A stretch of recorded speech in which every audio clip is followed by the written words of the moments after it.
நீங்கள் பார்த்துக் கொண்டிருப்பது உங்கள் விஜய்.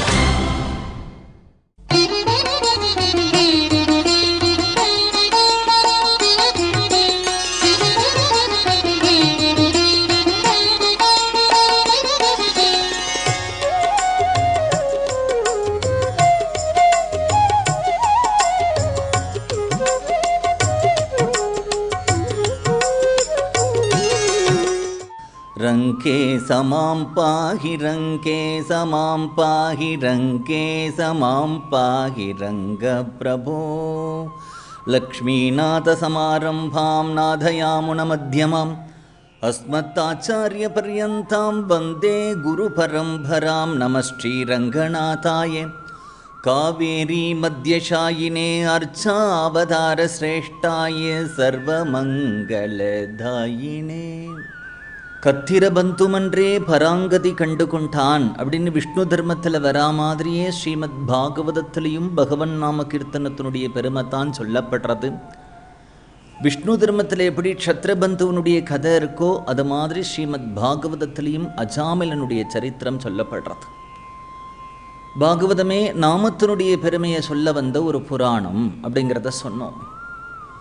பாகவதம் 12 ஸ்கந்தங்கள் உடையதா இருக்கு. ராமாயணம் எப்படி 7 காண்டங்கள் இருக்கோ அது மாதிரி ஸ்ரீமத் பாகவதம் 12 ஸ்கந்தங்கள் இருக்கும் பொழுது அந்த 12 ஸ்கந்தங்களை ஒரு மாலை, ஒரு ஹாரம் அப்படின்னு சொன்னோமானால் அந்த ஹாரத்துக்கு நடுவில் ஒரு டாலர் கோத்தா அழகாக இருக்குமே. ஒரு மல்லிப்பூ மாலை கட்டினா கூட நடுவில் ஒரு குஞ்சலம் கட்டுறோம் இல்லையா? அது மாதிரி பெருமாளுடைய கழுத்தில் இந்த பாகவதமே ஒரு ஹாரம் அப்படின்னுட்டா அந்த ஹாரத்துக்கு நடுவில் ஒரு டாலர், ஒரு பதக்க மாதிரி 6வது ஸ்கந்தம் மத்தியில் இருக்கு. அந்த மத்தியில் இருக்கக்கூடிய 6வது ஸ்கந்தத்திலே அஜாமிலனுடைய சரித்திரத்தை சொல்லி நாம சித்தாந்தம் என்றார் சுகபிரம்மம். பாகவதத்தை சுகபிரம்மம் சொல்லிண்டே வரும்பொழுது இன்றைக்கும் கிராமங்களில் இருக்கக்கூடிய பஜன மடங்களில் பார்த்தா ராதாகிருஷ்ணருடைய சித்திரங்கள், தஞ்சாவூர் படம் நிறையா கிடைக்கும். தமிழ்நாட்டில் நிறையா கிராமங்களுக்கெல்லாம் நான் போகும்பொழுது அந்த ஊரில் இருக்கக்கூடிய பஜன மடத்துலலாம் பார்த்தா ராதாகிருஷ்ணருடைய படம், பழங்காலத்து தஞ்சாவூர் படம் அந்தந்த பஜன மடங்களில் அப்படியே இருக்கும். நிறையா பேருடைய வீட்டில் இருக்கும். நிறையா பிருந்தாவன பக்தர்கள் ராதையை பற்றி பாடியிருக்கா. ஜெயதேவருடைய அஷ்டபதியே ராதையை தான் முக்கியமாக வைத்து பாடப்பட்டிருக்கு. இன்றைக்கும் உலகம் முழுவதும் பல கிராமங்கள்லேயும் பல வீடுகள்லேயும் பல ஊர்கள்லேயும் ராதா கல்யாணம் நடக்கப்படுறது. ஆனால் இவ்வளவு ராதே ராதே ராதேன்னு சொல்கிறோமே, பிருந்தாவனம் போனால் பிருந்தாவனத்தில் இருக்கக்கூடிய சுவற்றுகள் எல்லாம் பார்த்தாக்க அங்கெல்லாம் போலோ கோபி ஸ்ரீ ராதே அப்படின்னு எழுதியிருப்பான். எல்லாருமே ராதே ராதே ராதேன்னு சகஜமாக சொல்லுவான். அப்பேற்பட்ட ராதையினுடைய பெயரை சுகபிரம்மம் பாகவதத்தில் ஒரு இடத்துல கூட உபயோகப்படுத்தலை. எல்லாரும் கேள்வி கேட்பான். என்ன கேள்வி கேட்பான்னா, ஏன் சுகர் பாகவதத்தில் ராதையினுடைய பெயரையே சொல்லலை அப்படின்னு கேட்பான். ஏன் ராதையினுடைய பெயரை சொல்லலை அப்படின்னுட்டா சில மகான்களுக்கு தெரியும். இந்த வார்த்தையை நாம் சொன்னோமானால், இந்த ரூபத்தை நாம் சிந்தனை பண்ணினோமானால், அவர்களை பற்றி கேட்டோமானால் நம்ம மூர்ச்சியாகி கீழே விழுந்துடுவோம், எழுந்திருக்க மாட்டோம். அப்படி ஏதோ ஒரு நிலையில் ஒரு பீக், அதனுடைய உயர்ந்த ஒரு உச்சகட்டம் அப்படி வரும்பொழுது தான் மகாபிரபு வந்து ஜெகநாதரோட கலக்கிறார், மீரா கிருஷ்ணனோட கலக்கிறா, ஸ்ரீதரையாவாளுங்கிற ஒரு மகாத்மா திருடமருதூரில் ஒரு சுவாமியோட கலந்தார். அப்படி ஒரு நிலை அவர்களுக்கு வரும்பொழுது இது ஒன்றும் உலகத்தில் பார்த்தா ஒரு நல்ல மின்னல் அடிக்கிறது. அந்த மின்னல் யார் மேலேயாவது அப்படி அந்த மின்னல் விழுந்தது, இடி விழுந்ததுன்னா அவ்வளோ வோல்டேஜ் அந்த கரண்ட்டில் வந்து அவர்கள் அப்படியே பொசுங்கி போய்ட்றா இல்லையா? சில சமயம் இருக்கிறது கூட தெரியாமல் போய்ட்றது இல்லையா? அந்த மாதிரி தான் இந்த அனுபவம். சுகபிரம்மம் ஏன் சொல்லலை அப்படின்னுட்டா, ராதேங்கிற சப்தத்தை அவர் உபயோகப்படுத்தினாரானால் அவர் மூர்ச்சியாகி கீழே விழுந்துடுவார், சமாதி வந்துடும் அவருக்கு. அது எப்போ கலையும்னு தெரியாது. 2 நாட்கள் ஆகலாம், 3 நாட்கள் ஆகலாம், 3 மாதங்கள் ஆகலாம். நம்மாழ்வார் அப்படித்தானே சமாதியில் போயிட்டார். அப்படி இருக்கிறதுனால அவர் பார்த்தார், பரீட்சித்துக்கும் 7 நாட்கள் தான் நேரம் இருக்கு, அதுக்குள்ளே நம்ம பாகவதத்தை முடித்தாகணும். நமக்கு ராதேங்கிற ஒரு சப்தம் நம்ம சொன்னோமானால் நம்ம மூர்ச்சி ஆயிடுவோம். அதனாலே ரொம்ப ஜாக்கிரதையாக ராதேங்கிற ஒரு வார்த்தை வராமையே பாகவதத்தை சுகபிரம்மம் பரீட்சத்துக்கு அனுகிரகம் பண்ணியிருக்கார். நாமகீர்த்தனத்தினுடைய பெருமையை சொல்லிண்டே வரார். பஞ்சமஸ்கந்தத்தில் நிறையா நரகங்களுடைய வர்ணனையை சொன்னார். ஒவ்வொரு நரகமும் இப்படிலாம் இருக்கு. ஒரு நரகத்திலே சூளத்தினாலே அப்படி குத்துவான் அப்படின்னார். நிறையா கத்தி இருக்கும் கீழே, அதில் போட்டு இழுத்துண்டு வருவா அப்படின்னு சொன்னார். ஒரு நரகத்தில் மலமூத்திரங்கள் எல்லாம் இருக்கும், அதில் ஒருத்தனை போட்டுடுவான் அப்படின்னு சொன்னார். ஒரு நரகத்தில் ரத்தத்தில் அதை மாதிரி மாம்சத்தில் ஒருத்தனை போட்டுடுவான் அப்படின்னு சொன்னார். ஒரு கொதிக்கிற எண்ணெயில் ஒருத்தரை போடுவா அப்படின்னு சொன்னார். இந்த மாதிரி சில பேரை வண்டியில் கட்டி இழுத்துண்டு வருவா அப்படின்னு பார்க்கும் பொழுது கதை கட்டுண்டே இருக்கிற பரீட்சத்துக்கு பயம் வந்துடுத்தோ. நரகங்கிறதெல்லாம் உண்மையாக இருக்கா, இல்லை நம்ம ஒரு நல்ல வழியில் போகணும், நம்ம தப்பு பண்ணக்கூடாது அப்படிங்கிறதுக்காக பெரியவாள்லாம் நம்மளை பயமுறுத்தி வச்சிருக்காளா, இதெல்லாம் உண்மையாக இருக்கா? ஒரு குழந்தைக்கு அம்மா சாதம் ஊட்டி விடும் பொழுது அந்த குழந்தை அடம் பிடிச்சதுன்னா, அதோ பற்றியா பூச்சாண்டி போகிறான், அவனை பிடிச்சி கொடுத்துடுவேன் அப்படின்னு சும்மா பயமுறுத்துறா இல்லையா அந்த குழந்தை சாப்பிட்றதுக்காக. அது மாதிரி மகான்கள் எல்லாம் இந்த நரகம், இந்த நரகத்தில் இப்படிலாம் இருக்குங்கிறதுக்காக நம்மளை பயமுறுத்தி, அதனால நம்ம தவறான ஒரு வழியில் போகாமல் இருக்கணுங்கிறதுக்காக ஒரு உபதேசம் தானே அது. உண்மையில் நரகம்லாம் இல்லை இல்லையா அப்படின்னு கேட்கிறான். அழகா சுகபிரம்மம் சொல்கிறார், நம்ம இருக்கா இல்லையாங்கிற விசாரத்துக்கு நம்ம போக வேண்டாம். நீ இந்த உலகத்தில் கண்ணை திறந்து பார், இந்த உலகத்தில் என்ன நடக்கிறதுங்கிறதெல்லாம் பார்த்துண்டு வா. அந்த நரகம் இருக்கா இல்லையாங்கிறத வேண்டாம்.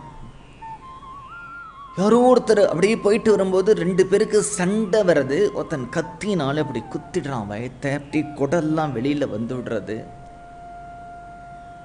இப்போ நரகத்திலே ஒரு சூளத்தினால குத்துவான் அப்படிங்கிறது நரகத்தில் இல்லையே, இந்த உலகத்திலேயே இருக்கே, பார்க்கிறோமே. இந்த உலகத்திலே ஒரு சூளத்தினால கத்தியை வச்சு குத்துறான். அப்படி ரோட்டில் போயின்னு இருக்கும்போது கத்தினால கையை வெட்டிட்டு போயிடுறான், தலையை வெட்டிட்டு போயிடுறான், அப்படியே கீழே விழுந்து கிடக்கிறான். பேப்பரில் படிக்கிறோம். ஒரு ட்ரெயினில் போகும்போது பாம்பு வெடிக்கிறது, அப்படியே தலை வேற, கை வேற, கால் வேற கீழே கிடக்கா, பார்க்கிறோம்.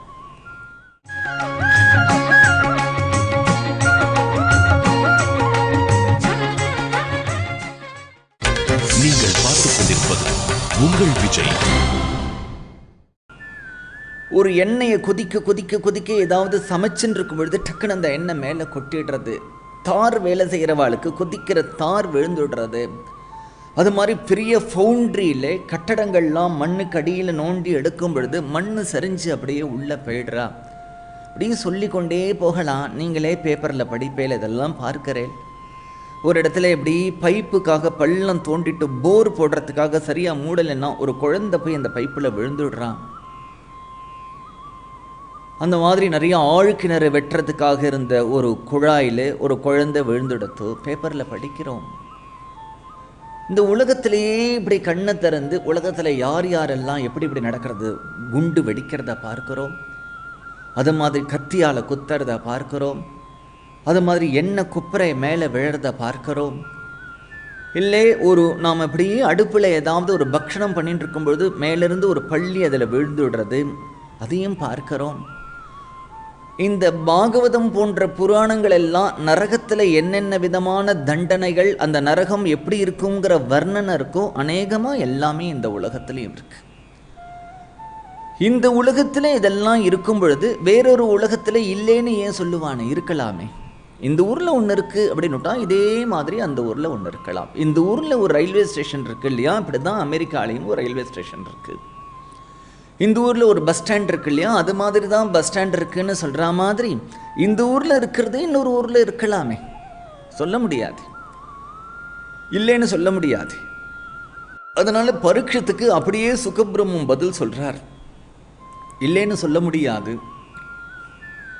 உலகத்திலேயே இதில் இருக்கக்கூடிய துக்கங்களை நாம் பார்க்கிறோம். மனிதர்களுடைய சுபாவம் எப்படி இருக்கு அப்படின்னாலும் அவர்கள் நல்ல வழியில தான் போகணும், நல்லது தான் பண்ணணும்னு நினைத்தா கூட அது அவர்களுக்கு நிரந்தரமாக இருக்கிறது இல்லை. கொச்சித் நிவர்த்ததே அபத்ராத் கொச்சித் சரதி தத் புனகா. அழகாக சொல்கிறார், ஒரு குழந்தை என்ன பண்ணுறான், தப்பு பண்ணிடுறான். தப்பு பண்ணின உடனே சுவாமி படத்து முன்னாடி பெருமாள் முன்னாடி நின்று, பெருமாளே நான் தெரியாமல் தப்பு பண்ணிட்டேன், என்னை மன்னிச்சுடு, எனக்கே பிடிக்கல, நான் இன்னும் ஒழுங்காக இருக்கணும், நல்லவனாக இருக்கணும், நல்ல எண்ணங்கள் இருக்கணும், இந்த மாதிரியான தப்புக்களோ பாவங்களோ நான் பண்ணக்கூடாது அப்படின்னு நினச்சிக்கிறான். ஒரு 2 நாளைக்கு ஒழுங்காக இருக்கான். 3ஆவது நாள் இவனுடைய வாசனை என்ன பண்ணுறதுன்னா திரும்பி அவனை அந்த தவறான பாதையில் அழைச்சிட்டு போய்டுறது. திரும்பி என்ன பண்ணுறான் அப்படின்னா 1 வாரம் கழித்து திருப்பி பெருமாள்கிட்ட வரான். பெருமாளே நான் இனிமேல் ஒழுங்காக இருக்கணும், நான் தப்பு பண்ணிட்டேன், என்னை சரி பண்ணு அப்படின்னு பிரார்த்தனை பண்ணுறான். திரும்பி என்ன பண்ணுறான் அப்படின்னா திரும்பி தப்பு பண்ணுறான். அழகாக சொல்கிறார், கொச்சித் நிவர்த்ததே அபத்ராத். யாரையாவது வீட்டிலிருந்து கிளம்பி போகும் பொழுது பத்திரமா போயிட்டு வான்னு சொல்கிறோம் இல்லையா? பத்திரம்னா ஜாக்கிரதைன்னு அர்த்தம் இல்லை, மங்களம். அபத்ராத் மங்களமில்லாத காரியங்கள் இருந்து கொஞ்ச நாளை விலகிறான், தவறான காரியங்கள் இருந்து விலகிறான். கொச்சித் சரதி தத் புனகா, திரும்பி அதில் போய் பண்ணுறான். இப்படியே ஒரு மனிதனுடைய வாழ்க்கை பார்த்தா ஒரு ஊஞ்சல் இப்படியே ஆடின்னு இருக்கிற மாதிரி அவனுடைய வாழ்க்கையும் நல்ல காரியம் சிலது பண்ணுறதும், கெடுதலில் திரும்பி பின்னாடி போகிறதும், திரும்பி நல்லதில் முன்னாடி வர்றதும், திரும்பி பின்னாடி போகிறதும் இப்படியே தான் இருக்கு. பார்த்தா ஒருத்தருடைய வாழ்க்கையிலே ஒருவர் நல்லது மட்டுமே பண்ணியிருக்கார் அப்படிங்கிறதும் துர்லபம், ஒருத்தர் கெடுதல் மட்டுமே பண்ணியிருக்கார் அப்படிங்கிறதும் துர்லபம். அதனால் என்ன அப்படின்னுட்டா பகவானுக்கு கருணை உள்ளவனாக இருக்கிறதுனால, கிருபாலுவாக இருக்கிறதுனால அவன் அந்த தப்புக்களை பண்ணும் பொழுது, அந்த பாவத்தை பண்ணும் பொழுது உடனே தண்டனை கொடுக்கறதில்லை. எல்லாரும் கேட்கலாம், உன்னை கேட்பான், யாராவது திருடினானா உடனே அவனை கை போயிடணும், பார்க்கக்கூடாத காட்சிகளை பார்த்தா உடனே கண்ணு குருடா போயிடணும், போகக்கூடாத இடத்துக்கு போனானால் கால் போயிடணும், சாப்பிடக்கூடாததை சாப்பிட்டானால் வாய் போயிடணும், பேசக்கூடாததை பேசினானால் நாக்கு போயிடணும். இப்படி சொல்லலாம், கேட்கறதுக்கு நல்லா இருக்கும். இப்படி என்கிட்ட ஒருத்தர் கேட்டார், இப்படி பகவான் பண்ணியிருக்கலாமே அப்படின்னு கேட்டார். நான் அவர்கிட்ட என்ன பதில் சொன்னேன், ஒரு கால் பகவான் அப்படி பண்ணணும்னு நினச்சி பண்ணிட்டு இருந்தானால் உலகத்தில் நம் உள்பட பெரும்பாலும் எல்லாரும் வெறும் பொட்டேட்டோ மாதிரி முண்டமாக தான் இருப்போம், ஒரு உருளைக்கிழங்கு மாதிரி தான் கிடப்போம். ஏன்னா அவரவர்கள் என்னென்ன பண்ணுறாங்கிறது அவரவர்களுக்கு தெரியும் இல்லையா? பகவான் ஏன் கிருப்பையோடு விட்டு வச்சிருக்கானா? இவனுக்கு என்றைக்காவது ஒரு சத்சங்கம் கிடைக்காதா? ஒரு மகான்களுடைய சங்கம் அவனுக்கு கிடைக்காதா? அது கிடைச்சாவது என்னுடைய கதைகளை கேட்டு நாமத்தை சொல்லி அவனுடைய பாப்பங்களை அவன் போக்கிக்க மாட்டானா? இல்லை ஏதாவது பிராயச்சித்தம் பரிகாரம் பண்ணியாவது அவன் அந்த பாப்பங்களை போக்கிக்க மாட்டானா? கொஞ்சம் பொறுத்து பார்ப்போம், அவன் திருந்துவான், அவன் நல்ல வழிக்கு வருவான், பண்ணின தவறுகளை அவன் உணருவான் அப்படிங்கிறத பகவான் எதிர்பார்க்கிறான்.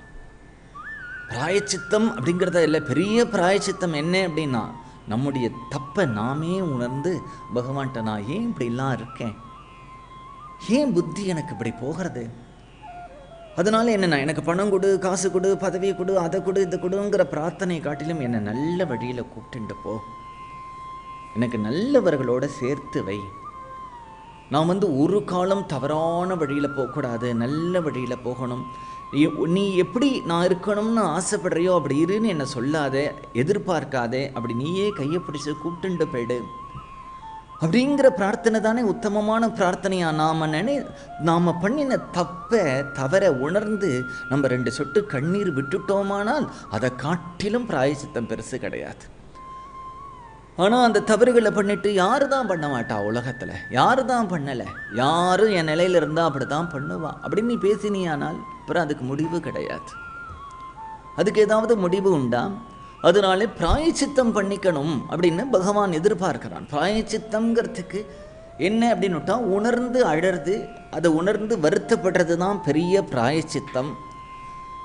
அத்தகைய பிராயசித்தத்தில் என்ன அப்படின்னா, இவன் பிராயசித்தம் பண்ணும் பொழுது என்ன அர்த்தம்? பிராயசித்தம் அதோ அபார்த்தம் மண்யே குஞ்சர சௌச்சவத்து. ஒரு பிராயசித்தம் பண்ணுறான். என்ன பிராயசித்தம்னார்? ஏதோ ஒரு பாவம் பண்ணியிருக்கான்.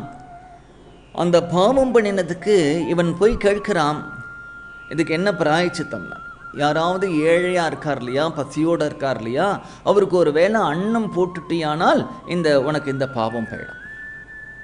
இவன் என்ன பண்ணுறான்னா, அது மாதிரி ஏழையாக பசியோடு இருக்கிறவருக்கு ஒருத்தர் அன்னத்தை போட்டுட்டான், பாவம் போயிடுத்தான்னா பாவம் போயிடுது. இவனுக்கு ஏதோ ஒரு தவறு பண்ணியிருந்தானே, அந்த தவறை நினைத்து வருந்தினானே, அந்த பாவத்தை நினச்சி அந்த பாவம் போயிடுது. ஆனால் இவனுக்கு இந்த பாவம் பண்ணணுங்கிற ஒரு புத்தி இருந்ததே, அந்த பாவம் பண்ணணுங்கிற புத்தி இருக்கிறதுனால தானே அவன் அந்த பாவத்தை பண்ணினான். இல்லைன்னா பண்ணியிருப்பானா? அவன் பண்ண மாட்டான். அவனுக்கு அந்த புத்தி இருக்குது, கெட்ட புத்தி இருக்குது. அந்த ஒருத்தருக்கு அன்னத்தை போட்டானே, அதனால் இந்த கெட்ட புத்தி போகுமானா போகாது, பாவம் மட்டும் போகும். அவனுக்கு இது மாதிரி தவறுகளை பண்ணிகிட்டே இருக்கணுங்கிற ஒரு ஆட்டிடியூட் இருக்கே, அது சேஞ்ச் ஆகாது.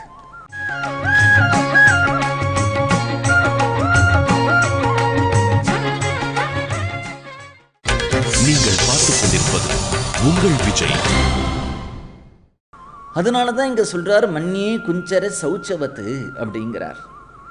என்ன சொல்கிறாருன்னா, நீங்கள் கேரளாவில் பார்த்தா தெரியும், ஒரு பெரிய யானை இருக்கும்.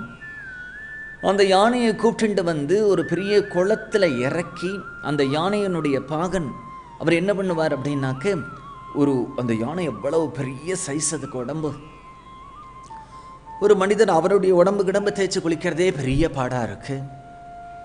கையில் ஒரு கருப்பாக என்னோ வச்சிருப்பாவா, அந்த யானை இப்படி தேய்ச்சி அப்படி தேய்ச்சி அப்படி தேய்ச்சி தேய்ச்சி தேய்ச்சி தேய்ச்சி அதை இப்படி படுன்னு சொல்லி அப்படி படுன்னு சொல்லி அவ்வளவு ஜலத்தை விட்டு அதை குளிப்பாட்டி, அவர் கையெல்லாம் பேடம் இருக்கு. ஒரு 6 மணி நேரம் 7 மணி நேரம் அந்த யானையை தண்ணியில் இறக்கி விட்டு தேய்த்து தேய்த்து தேய்த்து தேய்த்து தேய்த்து அதுக்கு எவ்வளவு உடம்புல அழுக்கு இருக்கோ அத்தனையும் எடுத்து அதை கரையில் போய் நில்லு அப்படின்னு சொல்லிட்டு அவர் அப்படி கை கால்கள்லாம் அலம்பி மூஞ்சி அலம்பிண்டு அவர் வந்து பார்க்கறதுக்குள்ளே இந்த யானை தும்பிக்கையினால் மண் எடுத்து புஸ்ஸுன்னு தலையில் அடிச்சுட்டு இருக்கும். எப்படி இருக்கும் அவருக்கு? இப்போ தானே அதை சுத்தம் பண்ணி அனுப்பிவிட்டார் மேலே. சுத்தம் பண்ணி அனுப்பிவிட்டு அடுத்த நிமிடமே அந்த யானை மண்ணை அள்ளி தான் தலையில் போட்டுக்கிற மாதிரி நாமும் என்ன பண்ணுவோம்னா, ஒரு பாவம் பண்ணுவோம், அந்த பாவத்துக்கு ஒரு பிராயச்சித்தம் பண்ணுவோம். அந்த பிராயச்சித்தம் நடந்துட்டு இருக்கும் பொழுதே அடுத்த பாவத்துக்கு பிளான் பண்ணிடுவோம். நம்ம மண்யே குஞ்சர சௌச்சவத்து. ஏன் அப்படின்னா புத்தி, அந்த சிந்தனை அவனுக்கு அப்படி தானே இருக்கு. அதனால் ஒரு கால் அந்த பண்ணக்கூடிய பாபத்தினால இவனுக்கு பெரிய லாபமும் பிராயச்சித்தம் சின்னதாகவும் இருந்தால் அவனுக்கு துணிச்சல் கூட வந்துடும். என்ன கிடைச்ச லாபம் பெருசு, பிராயச்சித்தத்துக்காக நம்ம செலவழித்த பணம் ரொம்ப குறைச்சலாக இருக்குது. அதனால் பாவத்தை பண்ணிட்டு இந்த மாதிரி பிராயச்சித்தம் பண்ணினா சிம்பிளாக போயிடுது அப்படின்னு கூட தோணிடும் இல்லையா? பச்சாதாபமே உண்டாகாது அவனுக்கு. ஒரு தன்னை பற்றி ஒரு இரக்கமே, ஒரு கழிவிறக்கமே, ஒரு கில்ட்டியே உண்டாகாது அவனுக்கு. தான் பண்ணுறது சரின்னு மாதிரி ஆகிடும், துணிச்சல் கூட வந்துடும். அதனால சொல்கிறார், பிராயச்சித்தம் அநேகம் இருக்கலாம் பரீட்சித்து, ஆனால் பிராயச்சித்தம் பண்ணுறதுனால ஒன்னே ஒன்று வச்சுக்கோ, பாவம் வேண்டுமானால் போகும். ஆனால் பாவம் எடுத்தே தவிர அவனுக்கு பாவம் பண்ணணுங்கிற ஒரு புத்தி இருக்கே, ஏதோ ஒன்று அவனை தூண்டிகிட்டே இருக்கே. தவறு பண்ணு தவறு பண்ணு தவறு பண்ணுன்னு ஒன்று தூண்டுறது இல்லையா? தப்பான வழியில் போகணுன்னு தூண்டுறது இல்லையா?